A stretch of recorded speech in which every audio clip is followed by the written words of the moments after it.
حضرت عمر بن عبدالعزیز نے فلاح عامہ کے کام کرائے، بڑے بڑے سرائے بنائے، لوگوں کے ٹھہرانے کا بندوبست کیا، وظائف دیے غریبوں کو، مساجد بنائی، مدارس بنائے۔ آپ کو مجدد کہا جاتا ہے۔ نئے سرے سے تجدید کی، علماء سے پیار کیا، صدقات و خیرات کا ایک ایسا ماحول دنیا کے اندر بنایا کہ لوگ کہتے ہیں کہ ہم زکوٰۃ دینے کے لیے بندہ تلاش کرتے تھے، پر جناب عمر بن عبدالعزیز کے زمانے میں کوئی زکوٰۃ لینے والا میسر نہیں آتا تھا۔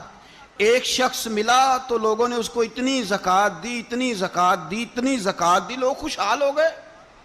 اتنی زکوٰۃ دی کہ اگلے سال وہ خود زکوٰۃ دے رہا تھا۔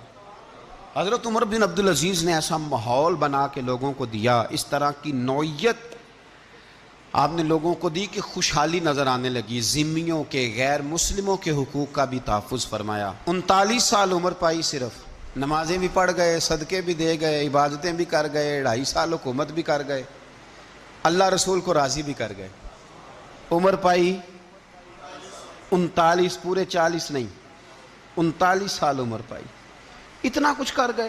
ہم تو بھی انتظار میں رہتے، ہم تو بھی انتظار میں۔ اٹھ فریدہ ستیا تے داڑھی آ گیا ہی پور۔ اٹھ فریدہ، یہ ستیا کا مطلب بابا جی نے غفلت بیان کیا ہے۔